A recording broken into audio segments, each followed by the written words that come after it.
Good morning. Good morning. I'd like to welcome everyone to this, the last regular legislative breakfast of the year.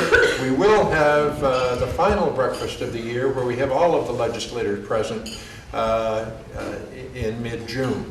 But this is the last of our regular breakfast. And in behalf of Northeastern Vermont Development Association, I'd like to welcome everyone this morning. If there is anyone who does not receive notification of these breakfasts by email, then I ask that you give Karen Garrity, the NVDA's Economic Development Specialist, your email address before leaving today, and she will make sure to add your name to the list so that you get email notification of these breakfasts. Again, we always want to express our appreciation to the Eastside restaurant management and staff for making the facility available, and also for making available a continental breakfast at the modest charge of $5. Doesn't take a rocket scientist to figure out that they're not making any money by opening up their facility for us as frequently as they do. So we're very, very grateful to the Eastside management and staff for accommodating us. Please make sure, if you partake of the continental breakfast, that you put the $5 in the basket at the end of the table before leaving. This morning, Todd Perano is videotaping these proceedings for later broadcast on Channel 15, the local PEG access station. And I'm sure Todd will correct me if I'm wrong. I believe that this morning's breakfast will be broadcast tonight at 8 p.m. as well as on Wednesday at 9 a.m. In addition, we're very pleased to have with us this morning Robin Smith from The Record. And I can tell you that Robin, if she has her choice, will be watching the broadcast tonight rather than Wednesday morning because nighttime is a much more civilized hour than is 9 a.m. in the morning. And we really appreciate her making it here for such an early time. Also, we're pleased that Chris Roy is representing the Newport Daily Express, and he has just barely arrived back from Hollywood. So thank you, Todd, Robin, and Chris. At each of our regular breakfasts, we have normally one senator and two representatives as our special guests. And if anyone's interested, right out there it appears are two loons. Oh, they just dived under, but they are there. Just a little distraction. And this morning, John Rogers is scheduled to be the senator, but as folks know, the Senate didn't quite, or the legislature didn't quite finish their work in a timely manner, so some of them have to stay after school. But seriously, John was unable to make it. In addition, Senator Bobby Starr has almost perfect attendance at all breakfasts, whether he is the featured speaker or not, and he was unable to make it. So this morning we'll be focused on the House of Representatives, and we're very pleased that our special guests will be Mark Higley and Lynn Batchelor. Now, what we do, as probably everyone knows, is we start off with presentations from the featured legislators, then we open up the floor to questions and comments from you, the citizens of Orleans County. We ask that all of your questions or comments be directed to the featured speakers, and also we ask that you focus your questions and comments to the issues that are facing the Vermont legislature. I realize that there are a lot of worldly issues, and it would certainly be tempting at times to discuss world events, but the purpose of these breakfasts is to focus on the Vermont legislature. At this point, I would like to call upon Representative Mark Higley, who will let us know what is happening in the House this year. Mark serves as a member of the House Committee on Agriculture and Forestry. Mark? Lost my chair. Well, thank you and good Because morning. they go to Hollywood, they think they can steal that. I guess Lynn and I are gonna do double time here, have a little bit more time to speak, seeing how the senator isn't here.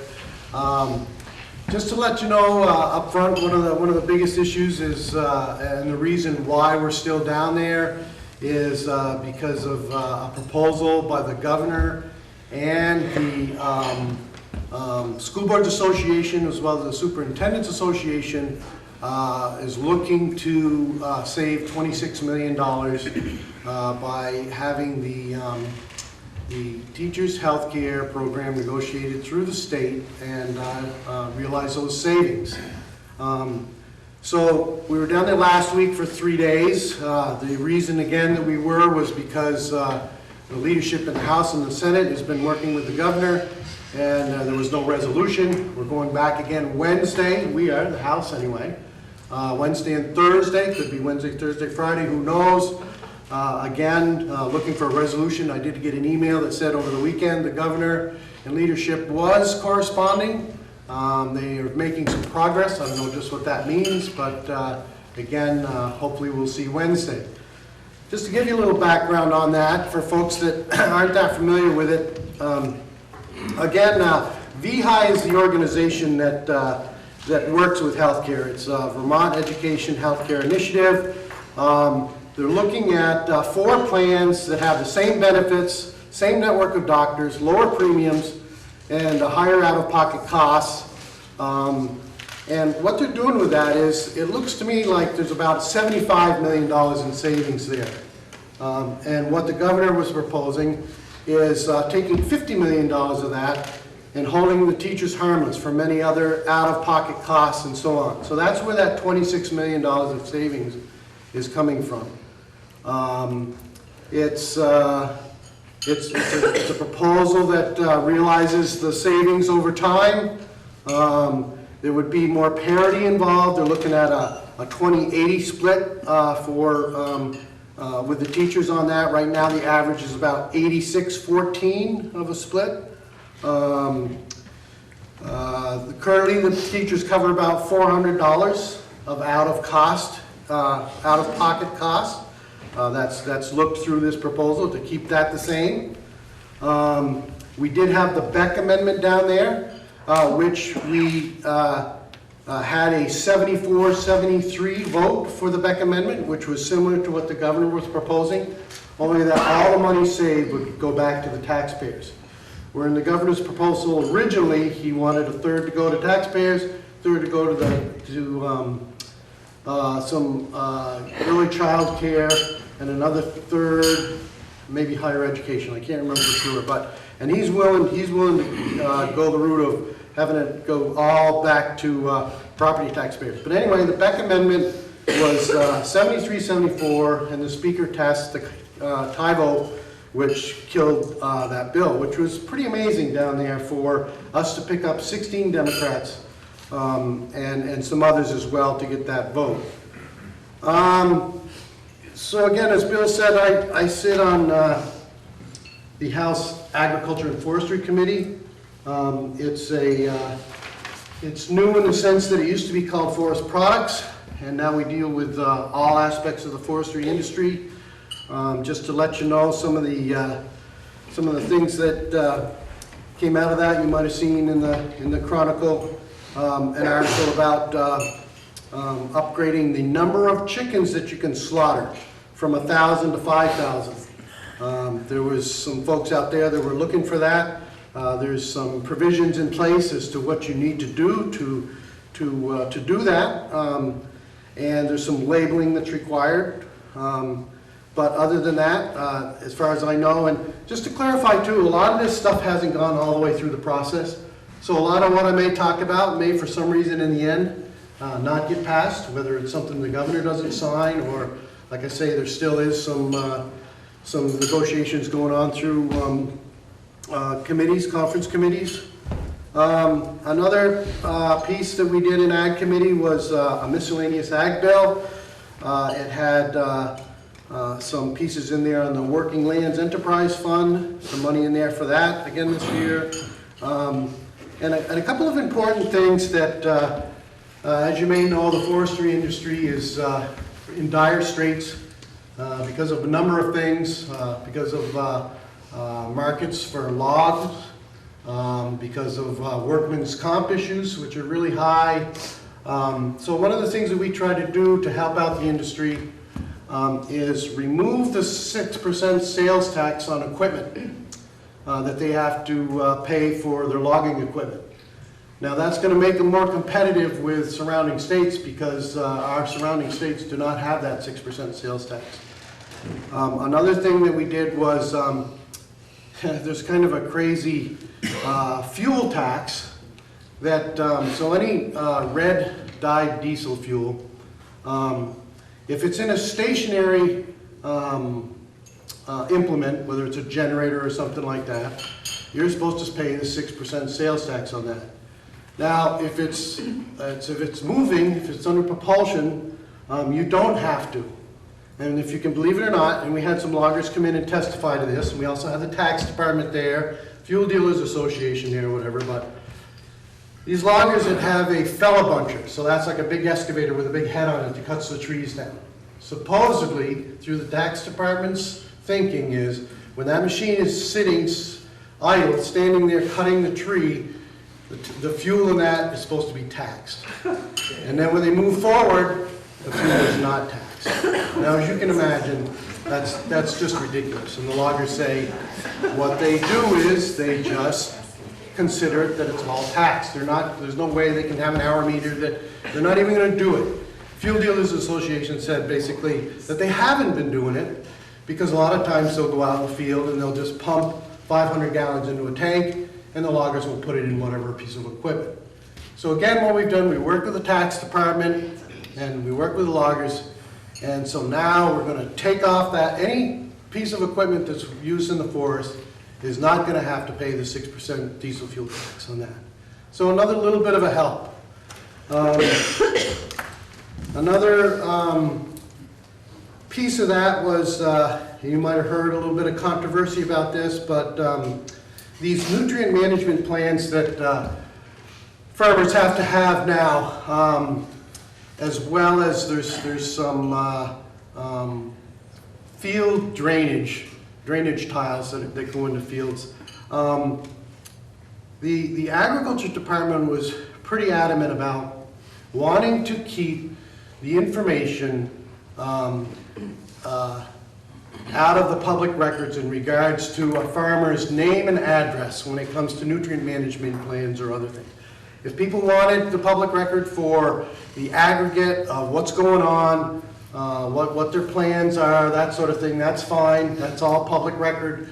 But they wanted to keep the names and addresses of these folks out of the public, redacted, if there was a public records request. The Conservation Law Foundation, as well as Lake Champlain International, and I sat on the conference committee for this.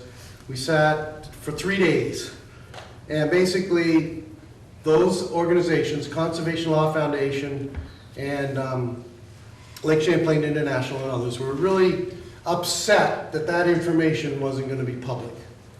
And my conversation with them was, what are you going to do with it? Why do you need the names and addresses of these places? Are you not, don't think that the Ag Department is going to be able to uphold their working with these people and getting them into compliance if there is a compliance issue? And basically, I think that's what it is. They want to get people's names out there, the same as they do for towns that dispose of their wastewater, that when they have a high water level event where they have to discharge. You might have seen every once in a while the Lake Champlain puts out this big list, release so many millions of gallons. So again, my concern is, and the agriculture community is, these farmers are stepping up as it is. And a lot of these nutrient management plans are paid for by them, not necessarily money through the federal government. So I think it's important for them to have a good working relationship with the ag department. And if they don't, if they feel that they're going to be subject to pressure or whatever it is through some of these other groups, they're not going to step forward. It's not going to be a good working relationship. In the end, we did take that piece out for now. We're going to have the Agriculture Department look at this by November and come back with some detailed recommendations. They had a little bit of a concern with it because it didn't go through GovOps, some other committees. This public records exemption didn't go through that.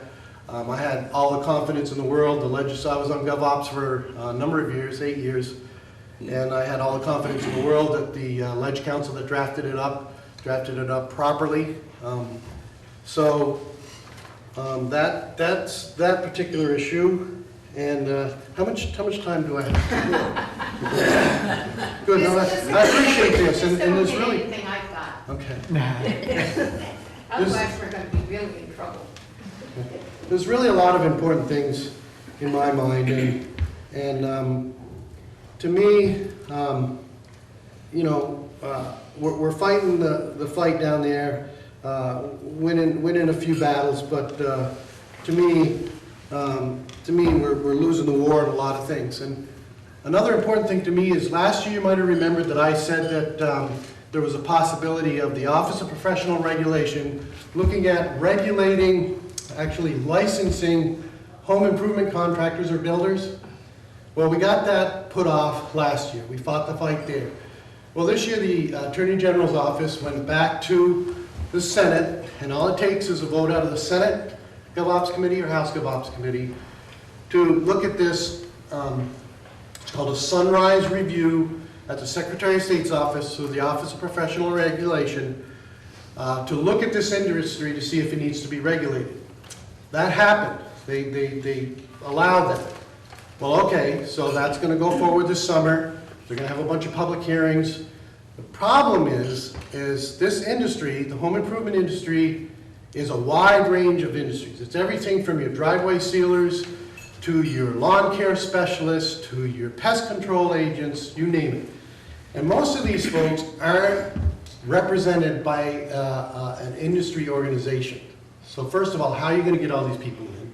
How are they going to be well represented, and so on? Well, then there was a consumer protection bill in the Senate.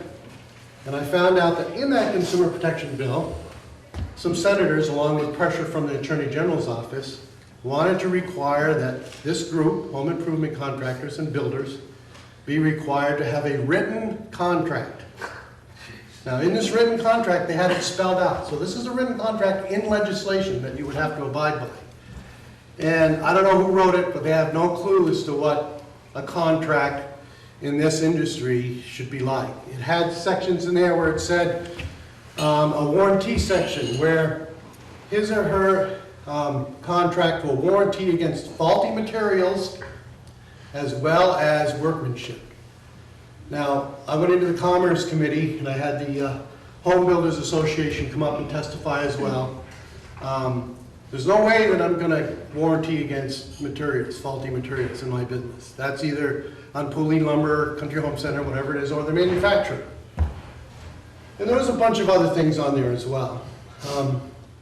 And I think it's important for you to understand, too, that the Attorney General's office that was pushing this, you need to understand they were basing it on 215 complaints in a 2-year period. Now, these are complaints.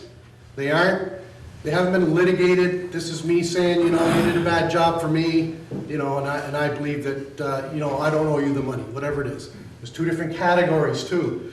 There was a category of workmanship, and there was a category of monetary. So that amounted to, in a 2-year period, around $1 million. And so what I asked the tax department to do was, I said, tell me how much money just the residential construction industry brings in materials alone. They were able to do it. They were able to break out 4 different categories. And out of those 4 categories, it was $353 million a year, generating over $21 million in actual revenue for the state of Vermont. So when you multiply that by 2 for that 2-year period, it's a fraction of 1% of a problem. And granted, I'm not saying that, and everybody's got a story about their parents or grandparents or whoever it is being taken, but that's a fraction of a problem, that we're gonna possibly put this industry through all this red tape. It's unbelievable. And whether or not this licensure occurs, we were able to get that contractual piece out of there. The Attorney General's office came to me right the last days and said, Mark, how about estimates? Can we include estimates in there? And I said, no, we're looking through the process right now of the Office of Professional Regulation, looking at this industry. Let's wait. Another thing, and I don't know why they didn't ask this on the Senate side, but that I asked the Attorney General's office, out of those 215, how many of them were under contract? There was 109 under contract.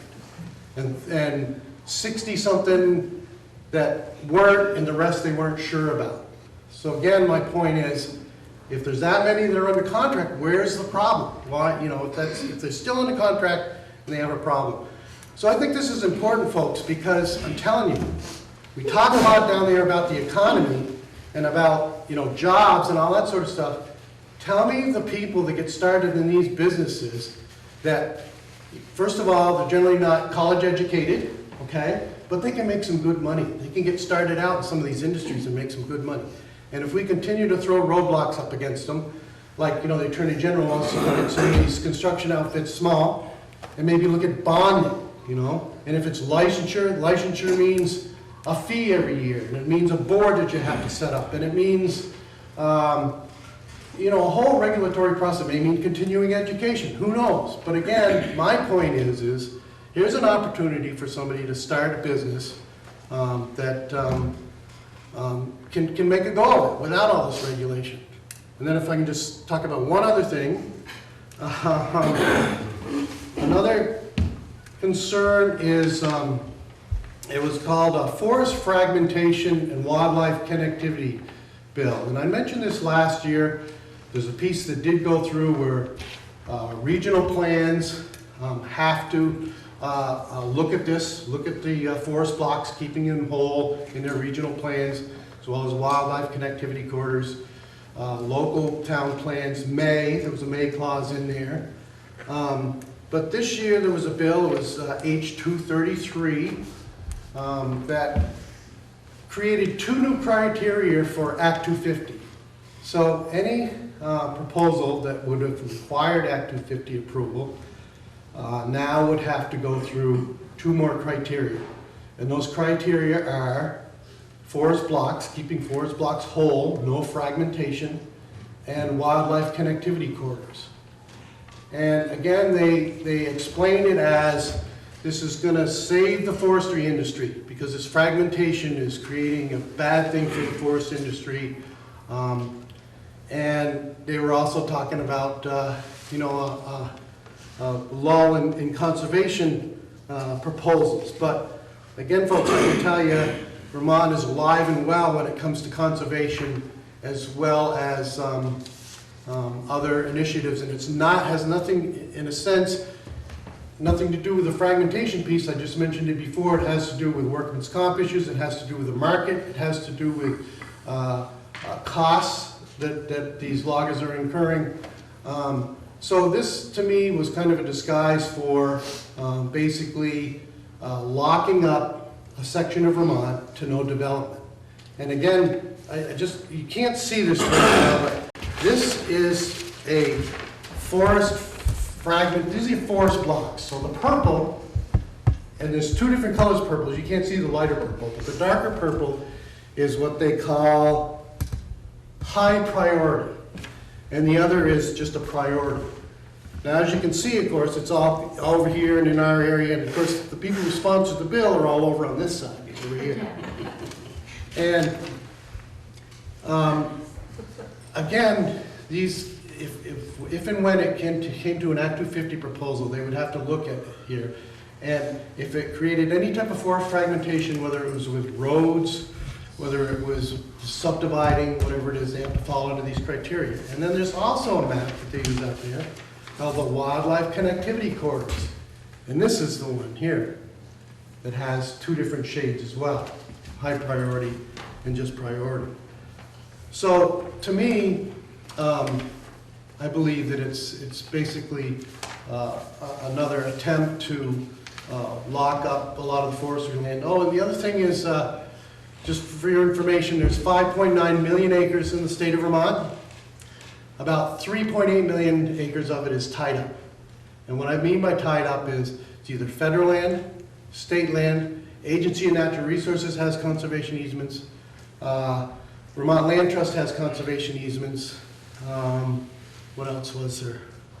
But anyway, that adds up to about 3.8 million acres. And I think it's even more than that because, again, I didn't include a lot of the land trusts that aren't Vermont Land Trust. You know, other land trusts that have conservation easements. So again, that bill right now is stalled. It got passed out of the House, it went to the Senate. The Senate doesn't, I don't believe, unless we keep going, is going to have enough time to take that bill up. And I did talk with the governor's office on this, and he's not very supportive of it. So I hope if it does get through, it would be one that he has on his list to veto. But I've talked to foresters as well on this bill. You know, this is this was off the cuff from one that said, geez, Mark, this means that if I want to put an outhouse on my property, then I'm going to have to get an Act 250 permit for it. You know, I think that's going a little stretch, but again, I think there is, I mean, if you wanted to add to a building that was already in an area that required an Act 250 permit, these criteria would have to be looked at. And again, you would have to, there's sections in there that you could maybe do it, but you'd have to mitigate some land somewhere else to be able to do what you wanted to do on that particular piece of land. So again, those are a few concerns and a few things that I've been working on down there. I'd be glad to answer any questions, you know, later about you know, what's going on in our committee or things that I've been involved in. But there has been a lot going on down there. But thanks for the time. Thank you, Mark. And now I'd like to welcome Representative Lynn Batchelor. Lynn serves as a member of the House Committee on Corrections and Institutions. Lynn? Good morning, everybody. Mark, of course, hit on a lot of the things that I have to talk about. You know, it could have been women first. Yeah. That way I would have been in the best part. We go by age, and that's why he was first. Thank you, Bill. You just saved your life. I think, of course, we've all expected to be out of the house and home maybe 2 weeks ago, and this just keeps going and going. And we're mostly held up, of course, by the education, the $26 million in savings. As a once-in-a-lifetime, what's happened with Obamacare sort of falling on its face. They are taking this as a once-in-a-lifetime area where we can have all of the health care plans for the education, all of our teachers and the support staff have unified programs. We heard from our school boards, they keep saying, we are not educated enough to decide what plan is good for our teachers. We need some help. And since the state has been doing it with the state health care plan, they felt that the state should be the one making the decisions. And of course, the NEA is saying, no way, Jose. But from what we have heard, they are not going to lose any of their negotiation rights, the teachers. They are not going to lose their strike ability. In fact, actually, they can have a whole statewide strike as it's in here. But trying to get everybody to agree is like herding cats. That's all I can say on that one. We have lots of other things. We're going back down on Wednesday, as Mark said. Hopefully it's Wednesday and Thursday, but I'm taking enough clothes for Friday and Saturday. You just never know. But it's, we're doing other things, of course. The education is tied to the state budget. So if that doesn't pass and Governor Scott is adamant about saving $26 million, he might veto the whole thing. Then we'll be back in June. That'll be exciting. I don't know, vacation? What's going to be a vacation? We don't know when we're going to have one.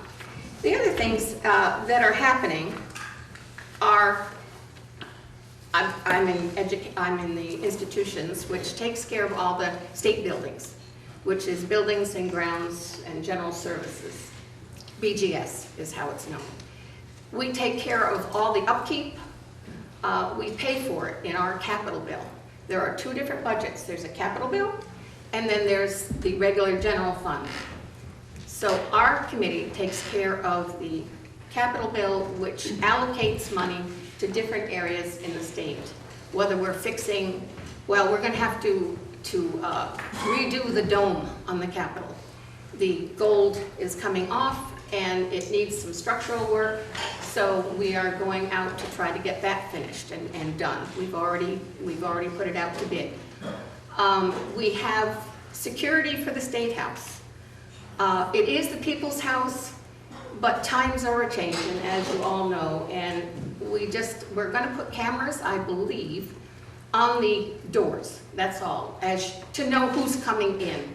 No cameras in the committee rooms, even in the hallways.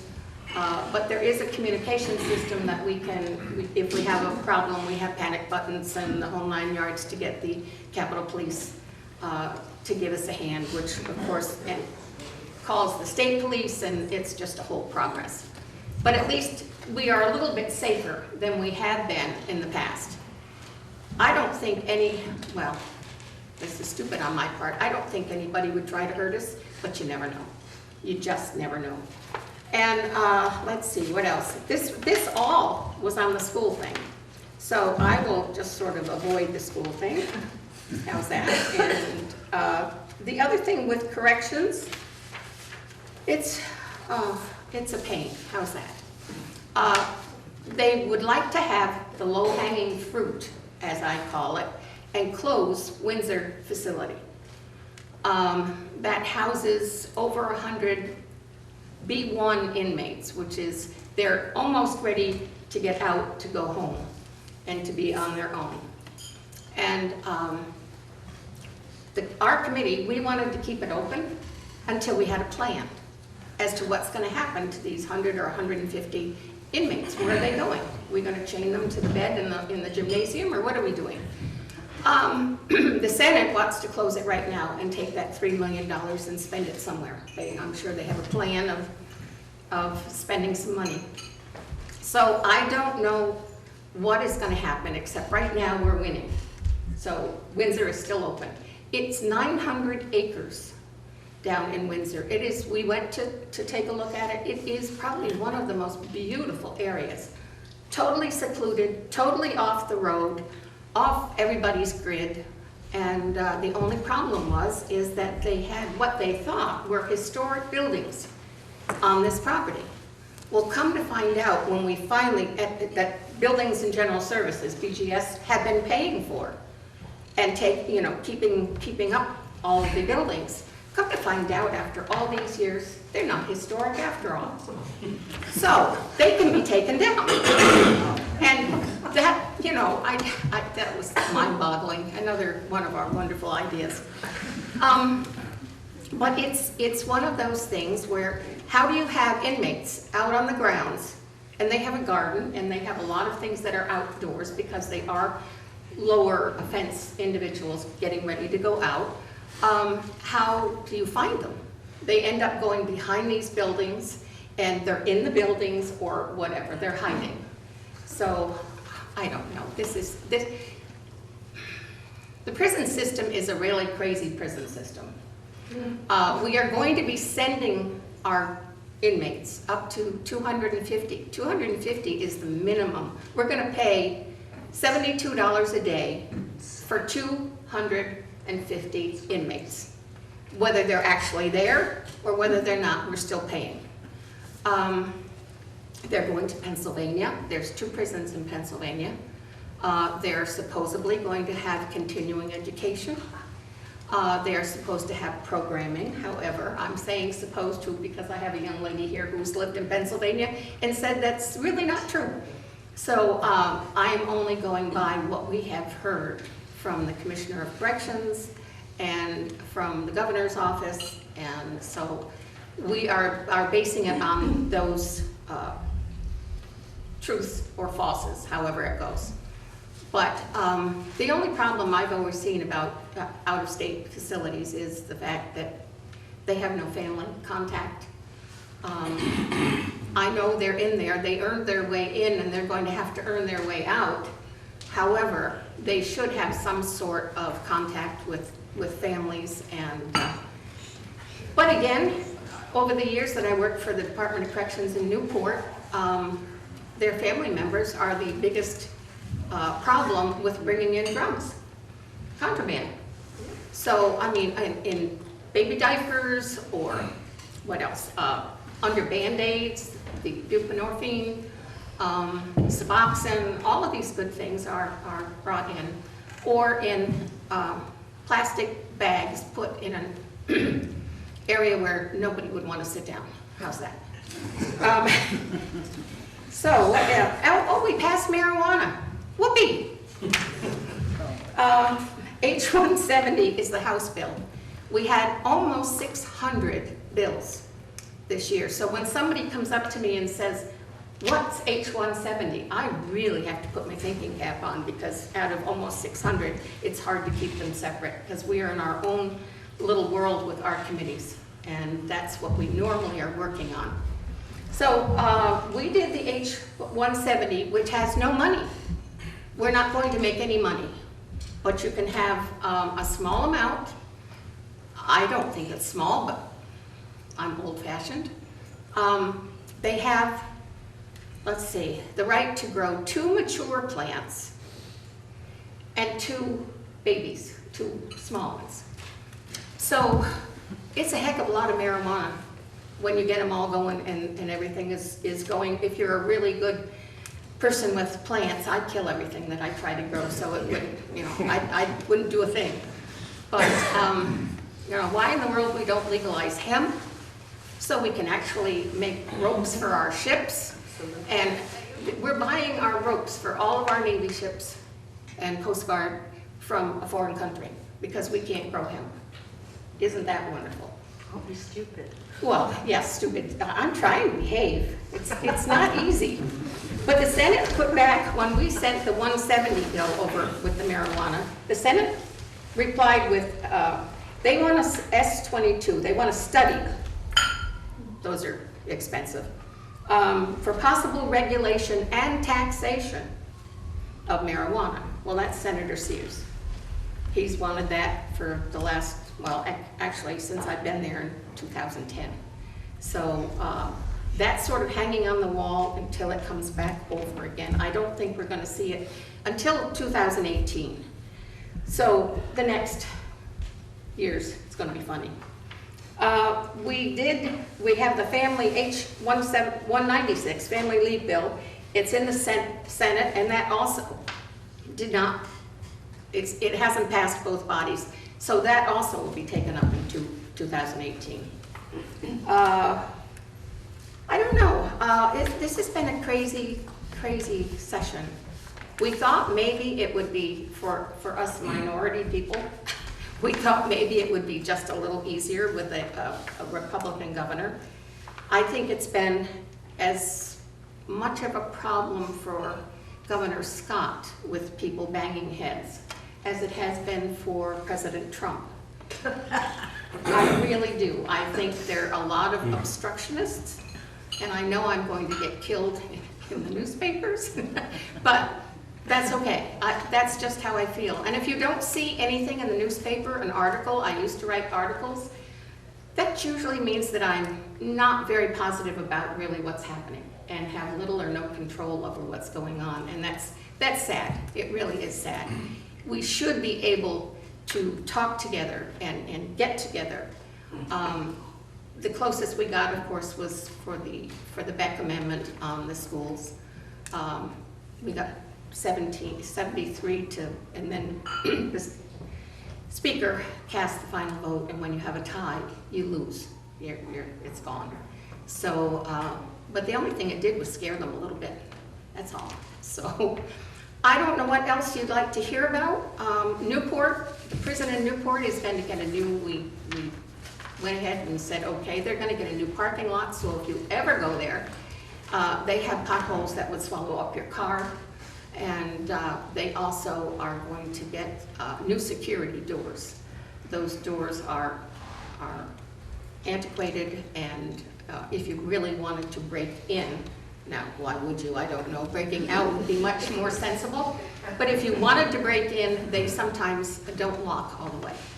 And so they're going to have brand new doors, and brand new doors in the Sally Port, which is you go down and you get in between. There's two, it's like an airlock. You get in between two doors, and you stay there until the person on the far end opens the door so you can go in and do whatever you're going to do, whether it's, you know, go to the infirmary or wherever. So we're spending money wisely as we can for the small amount of money we actually have, and that's why I think the 26 million savings for the next 5 years is what is predicted.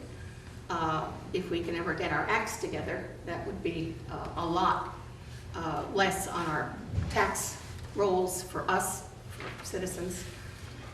And all I can say is we're trying. That's all I can say. How's that? Thank you, guys. Thank you, Lynn. And now we reach the point in the program where we open the floor to questions and comments from you, the citizens of Orleans County. And as I say at almost every meeting, we always have trouble getting somebody to be the first to speak, but then we're adjournment time and people are all lined up and really want to speak. So we're doing better today. Jack? My name is Jack Robert. I'm from Newport. And I'm going to go back to the insurance, the school thing. Being in the insurance business as long as I have, I find it hard to believe that they're going to get the same product as they have now or similar and save $75 million. If they're thinking about going to what the state has for a plan, I can understand the NEA's reluctant to go along with it because I've seen the plan, and I've actually seen one of the 4 plans. And let me tell you, this one school system that I saw was for the support staff, and that particular, it was going to jump from what they have now, which is $1,200 out of pocket, to a $2,500 out of pocket for one person, with the insurance, it's an HSA plan, with the insurance company not paying a nickel until that particular employee has reached a $2,500. And as I guess a little bonus, they were going to put $500 in that person's HSA account. So they're getting 1 or 2 or 3% raises, but then they're taking it away by making them pay $2,000 out of pocket versus $1,200. Then, at least now what they have is they do have doctor's visits and all that. So I'd be curious to see what the other 3 plans are, and have not been able to get my hands on those because they're kind of keeping those in their pocket somewhere so they don't want anybody to know it. So my question is, are you sure that it's worth $26 million to actually have a statewide teacher strike? Which is probably what's going to happen, which scares the hell out of me because I do have some grandkids in school, and I can see the teachers, saying now we get the power to go on strike for the whole state. So I don't think this is really going to work, and not having that $26 million going back to the taxpayers is not something that the taxpayers want to hear.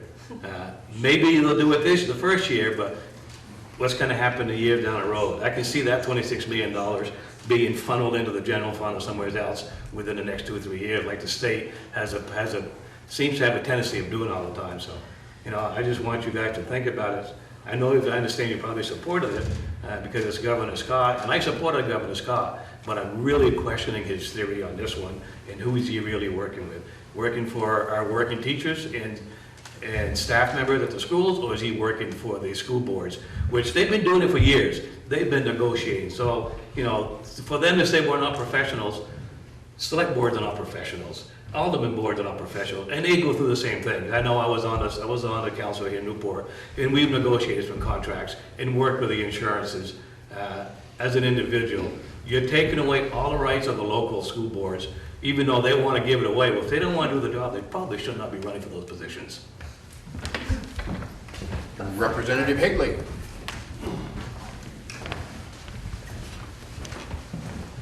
Well, thanks, and I can only tell you what I told you earlier, is this is what they're saying, so whether or not it can uphold the test of time or whatever, this is what they're saying. So that $2,500 that you're talking about, again, they're gonna hold the teachers harmless on that. So that's where this money is, I'm just telling you. I saw the letter. Excuse me, Jack, excuse me. The rules are, we don't do that. Okay, well, please follow the rules. So again, that's where, again, $75 million is the total savings that they're gonna look at. And they supposedly are holding the teachers harmless to that. Same network of doctors, like I said, lowers premiums and higher out-of-pocket costs, but it's also a move to stay competitive with the state exchange. So, and I have a note here that says also by January 1st, 2018, there's a deadline, and the default will go to the Gold Consumer Direct Health Plan if it's not worked out. Now, there is some concern, and I just read again where Legislative Council is not sure that the teachers would be able to strike under the new healthcare proposal. They say that it may be a labor law infraction, but again, it's not a definite. So I think there's a lot of things that aren't completely well, and of course, you know, you can have your attorneys and battle with the attorneys of the NEA and so on and so forth. So, but I think I have confidence in the governor. I think he has worked hard with the School Boards Association as well as the Superintendent's Association, and you're right, I did support his initiative, and will continue to do so. Representative Batchelor. I get to open my speech. How's that? That I had written. I had done a lot of research on it. It says for the local school boards, this simplifies the bargaining process for boards with school employees, which will free up time and energy to focus further on the education priorities. It ensures parity in healthcare costs for school districts throughout the state. And for teachers and school employees, it ensures teachers and school employees are held harmless. Financially, it maintains, even strengthens collective bargaining rights. Teachers and school employees would have 2 bites of the apple. Local negotiations over salaries, time off, school breaks, etc., and statewide negotiations over health care benefits. It does say that our own Vermont legislative attorneys were clear that the ability to strike locally is maintained and that the door would now be open for the statewide strike all over health care benefits. It ensures fairness and equity statewide in what teachers and school employees pay for health care benefits. So teachers and school employees in Arlington would make the same and pay the same as we do here. The proposal was brought forth actually by an NEA, legislative leaders and others who opposed the idea, which they call the Webb Amendment. We have been voting on the Scott Amendment. But the Webb Amendment, if you look at it and you delve a little deeper in it, what is happening with it, it's taking away the collective bargaining rights.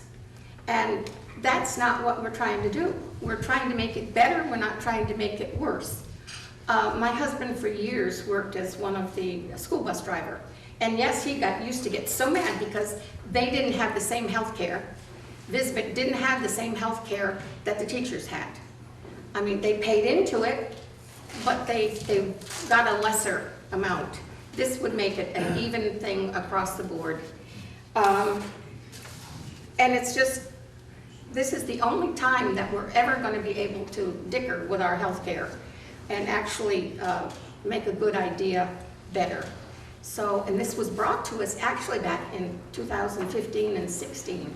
So now it's back coming to light, raising its head, and we're just going to try to do the very best we can, and we'll try to get more information for you and see if we can find out something for you to answer your questions. Thank you. Thank you. Next.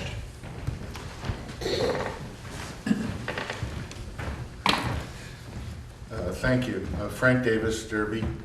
And I want to say that for 25 years in Vermont, and 40 years altogether, I have negotiated those healthcare contracts on both sides. I've been on the administration side. I've even negotiated against Jack when he was on the school board. But I share his point of view very much at this point. For 25 years I've been on the teacher side on this. And I would like to, as a teacher, give a little test to the legislators. And Lynn, you talked about parity, which I would also call equity in terms of teachers. And if we have one plan and teachers across the state are going to pay 20% of that premium, that sounds like it's equity for everybody, but not when teachers have a huge disparity in their salaries, because 20% of the premium equals a cash amount.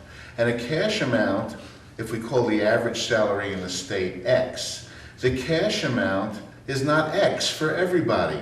In some of those districts, they're making X plus 40%, and some districts, including very much locally, they're making X minus 20%, but they're going to pay 20% of the premium, which is Y. It doesn't change. So you make less money and you pay Y, you make more money and you pay Y, and that's not equity. That's not fair. And that is actually going to impose a tax, an extra tax on some teachers. Now for some, they are already in a plan in which they are paying perhaps 20% of the premium. Assuming the premium doesn't change, then they're going to not be affected. If the premium goes down, they'll save money. Some of our contracts across the state and locally, they are paying less than 20%. So their premium percentage will go up, and probably their costs will go up. Then there's nothing simple about it. I think somebody said, who would have thought that healthcare would be so complicated? Well, it is complicated. There's nothing simple about it. And the fact is that it's not going to be equal across the state for teachers. It may cost teachers more, and of course it's not going to save the taxpayers anything, because the governor has no plans of putting that into tax relief, especially education, which is property tax relief. No plan at all. So it's not going to be benefiting those of us who are paying for education.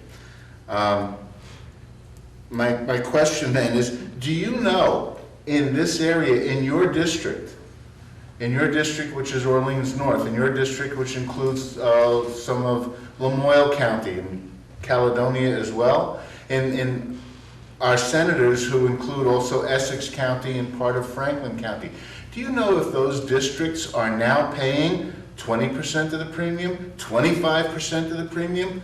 So it'll go down for them, 15% of the premium, so it'll go up for those teachers. Do you know how it's going to affect the teachers? We really don't know if it's going to hold them harmless.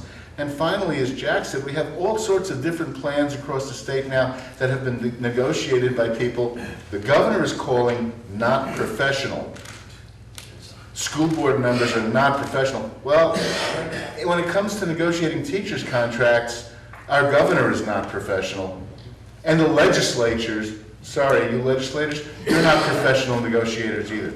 I have found, because we've had successful, sometimes unsuccessful, but always in the end, successful negotiations with school boards, that they act in the best interests of the school. And we, the teachers, acted in the best interests of the school. We both acted in the best interests of the children.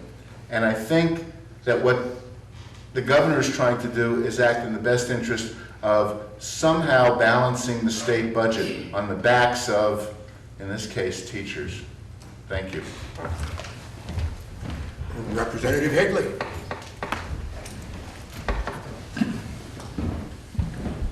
Well, I'd first like to say that I supported the Peck Amendment for a very important reason, that in his amendment, the money saved would actually go back to the property taxpayers as property tax relief only. No others. And like anything, you're right, things could change over the years, but that would be my position, and that's what the governor's position is again. And the other thing is, I have heard, I don't know each one of my towns, but I mean, I just talked to a representative from Barry the other day. They're in negotiations right now, and they're looking at, the teachers want 10%, 10.90. So you're right, there are some that are lower that would increase that cost. Again, I think it's funny that back when Governor Shumlin was pushing the single payer, the NEA was all on board with the single payer, which is, you know, a single payer would be, I would assume, parity to some degree. So again, I understand the ins and outs. I do understand the local control issue, but as Lyndon mentioned as well, this is a opportunity is presenting itself right now because of the current Obamacare regarding a Cadillac tax. NEHI has worked out these 4 new plans, and something's going to happen. Representative Batchelor.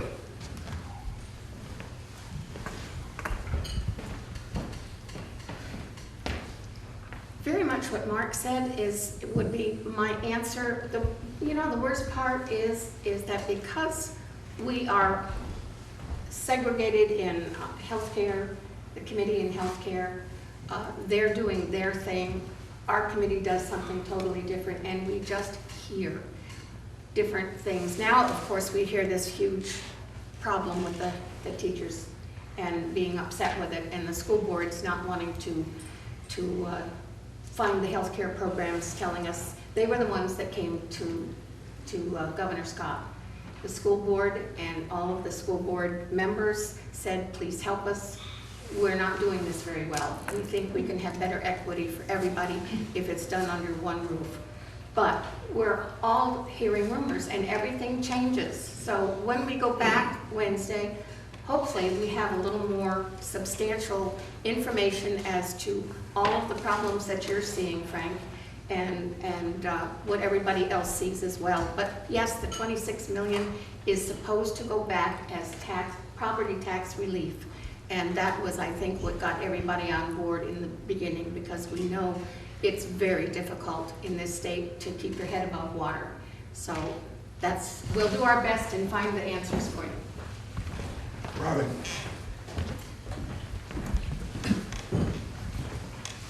Robin Clark from Lowell. I want to address your forest fragmentation.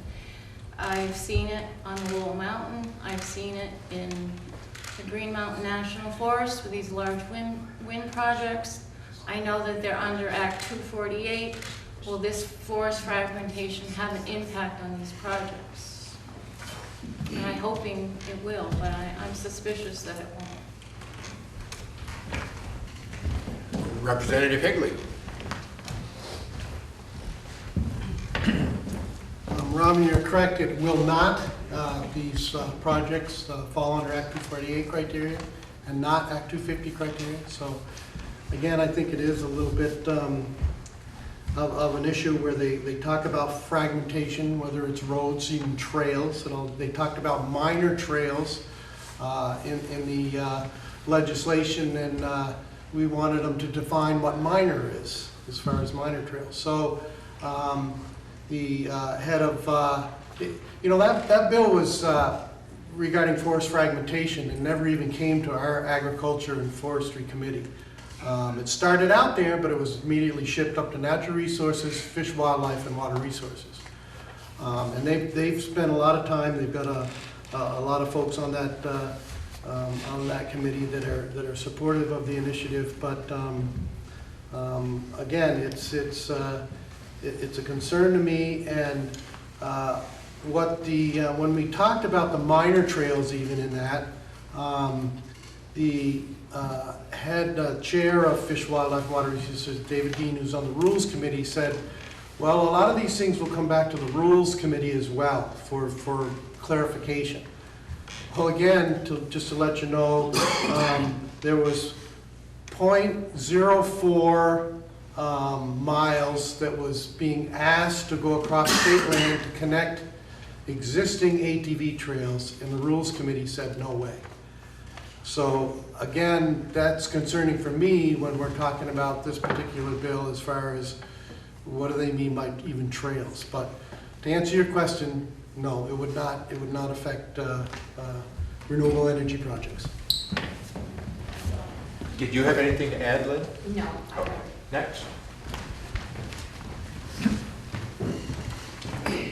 Hi, I'm Pam Lads. I'm from Newport currently, but I was previously from Philadelphia. I worked in health and social services, and I'm married to a public defender. We had a lot of contact with Holmesburg, Greater Further, and PIC, the women's prison there. They're pretty awful places. What is really disturbing to me, though, is that there's a prison that you mentioned in Windsor County that is underutilized. But we're talking about booking 250 beds at $70+ a day, whether they're used or not. That's money that could be used to do whatever is necessary to the prison that's sitting here in our state. But one of the other reasons that our prison system is sending Vermont residents out of state is because the feds demand a percentage of the prison places here. So when they're bringing prisoners from elsewhere, they park them here. Now they do pay for that, but is it really a cost-effective way? And there is no reason why Vermont or other states can't say to the feds, go house your prisoners somewhere else. That's not Vermont's problem. Is there a way of addressing some of that? And really I'm addressing this to Lynn because she's the lucky person working on that committee. Thank you. Okay, that was addressed to Representative Batchelor. Yes, I'm afraid so. We are told we cannot go and visit Pennsylvania. Yeah, we have not. Now, whether any of the Department of Corrections has or not, I'm not sure. The inmates, when they come back, they hated Kentucky and they hated Michigan. But we have to be able, and you're right, to house them somewhere. What is even being discussed is possibly having one large facility. All of our inmates, all of our prisons are antiquated. They're old. They need refurbishment. They need to have all kinds of things happening to them. Woodside, for our teenagers, our young people from 10 to 17. I can't imagine being in a locked up facility at 10 years old. Just blows my mind. But they have a wonderful program at Woodside, but the building is old. They have concrete walls. They have, they tried to paint it. They've tried to put lipstick on a pig. I don't have any other description. But the prisons, we have to do something with our prison system, and I'm not sure what it's going to be. They're talking about maybe an 800-bed facility with different wings, one for the females, because Chittenden is horrible. We took a tour of Chittenden. It's not a good place to be. No prison is a good place to be, but that one's really not a good place to be. And these poor women have been changed prisons 4 times since I've been down there. They've been located in Windsor. They've been located all around the state, and they're back in Chittenden. And the main reason is to get to court, and there's a lot of men that go down as far as court is concerned. But it's the out-of-state prisons, unless we tell the feds, no way, Jose.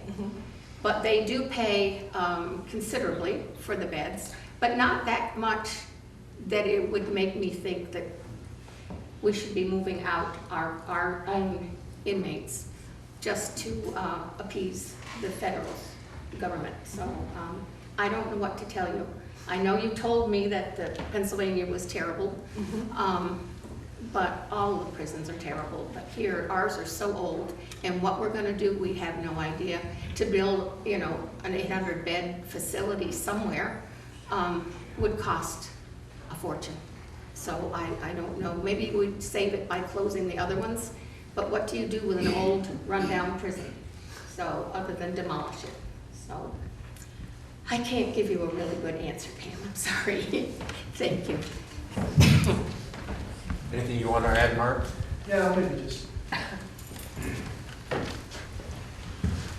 real quick, and I'll branch away from it real quick. And Lynn, let me know if I'm wrong on this, but Okay. I presented an amendment with some others down there to close Windsor Prison, and with the savings, do a bunch of the governor's initiatives, early child care, higher education, the $35 million housing bond that we're looking to get, because that's still been up and down. We're still not even sure we're going to get that $35 million. We're trying. I think we will in the end. But anyway, in closing Windsor Prison, what I learned was the cost per prisoner down there is $80,000 to house a prisoner in Windsor. So that seems to me to be pretty astronomical for a yearly inmate to be in prison down there. Well, especially for a B1, which is the one that's just almost out of the prisons. That's a horrible house. We have another 8 to 10 minutes. Janine Young, you certainly look like you've got something you would like to say. Janine Young from Craftsbury.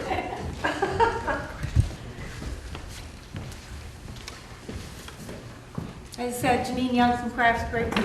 I guess I'll keep touching on the prison situation. I recently was at a presentation for Dismas House, which is in Rutland, that serves people that are ready to come out with new transitional housing, and I don't know how much that costs. They don't get a lot of state help, but maybe we could kind of look at that and see if that would save some money. And I want to know, will the governor veto the marijuana bill, and is it veto proof? Representative Higley?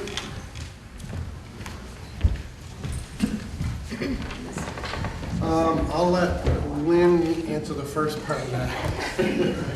The second part, I'm not sure if the governor's going to veto the bill. Maybe that's some of the negotiations that's going on. I don't know.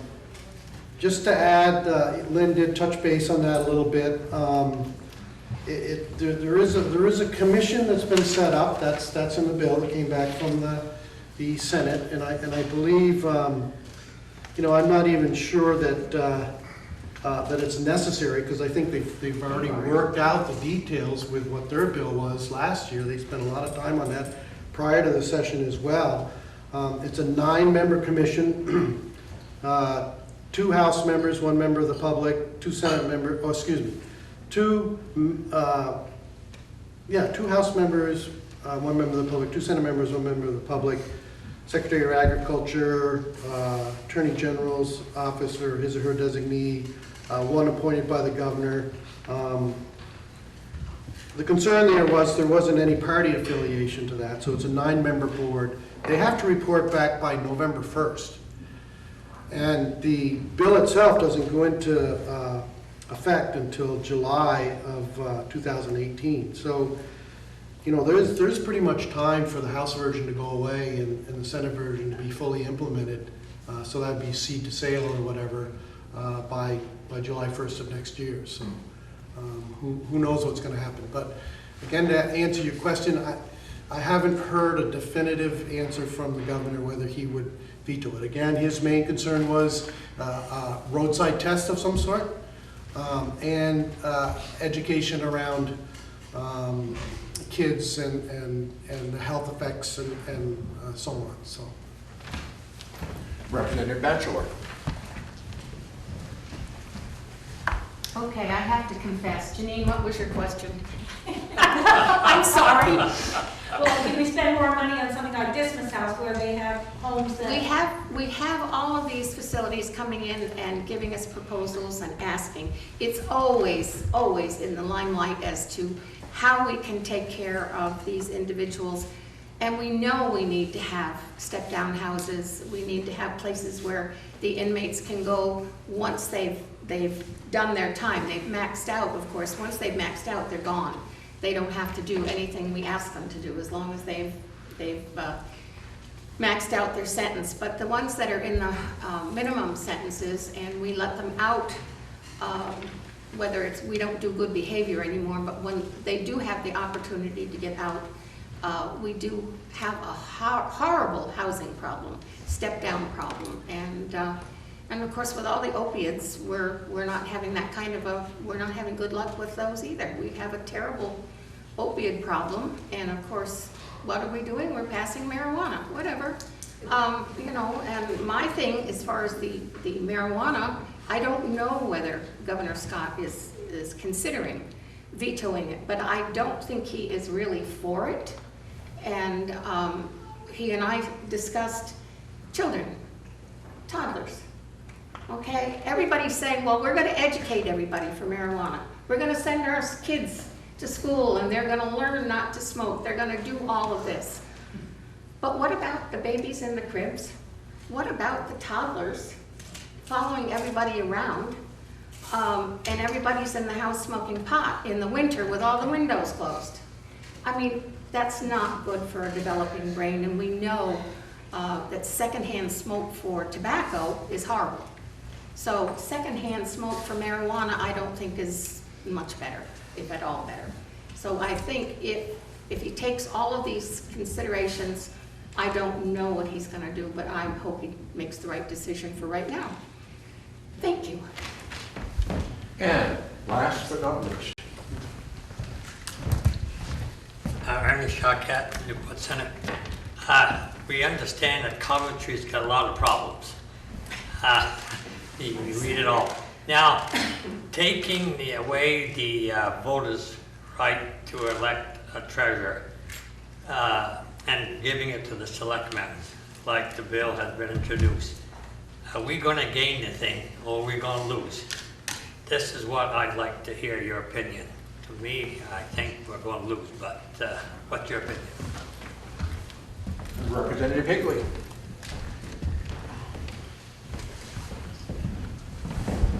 Well, it's funny, you should mention that as well. Our town clerk has been talking about how, you know, she'd like the board to appoint rather than be elected. But again, I think you can get into the same issue with a select board that's hard to deal with. And so I think either way, you're going to be up against it. And I know Coventry's got a real tough issue going on there, and who knows how that's eventually going to get resolved. But I agree, there could be problems both ways, with the new legislation as well as the way it is currently. Representative Batchelor. I don't have anything much more to add to that because of the fact that I still think we should be elected. I really think elections are the way the people speak, the people vote, and there you are. But considering the problems they've been having in Coventry, we all have problems at one way or another, but we have to figure out how we're going to settle it. And I'm not sure, Ernie, how we can do this one. Or appointing maybe for a short period of time, that would be a good thing. And then when it comes election time again, then if that person's done a good job who has been appointed, then go ahead and put their name on the ballot. And if they want to run again, and go ahead and have another election. Thank you. That brings us to the conclusion of this morning's legislative breakfast. I'd like to thank Representative Higley and Representative Batchelor. Special thanks for the management and staff here at the Eastside Restaurant for making the facility available for these breakfasts. I'd also like to thank members of the media for being able to present to those folks who aren't able to make it to the breakfast a summary of what has gone on here. Our last breakfast for the year will be held here on June 12, 2017, at which we will have a general discussion featuring all of our area legislators. Each legislator will be allowed 5 minutes during which to present a quick overview of his or her thoughts on this year's session, to be followed by questions and comments from the audience. Thank you all for attending.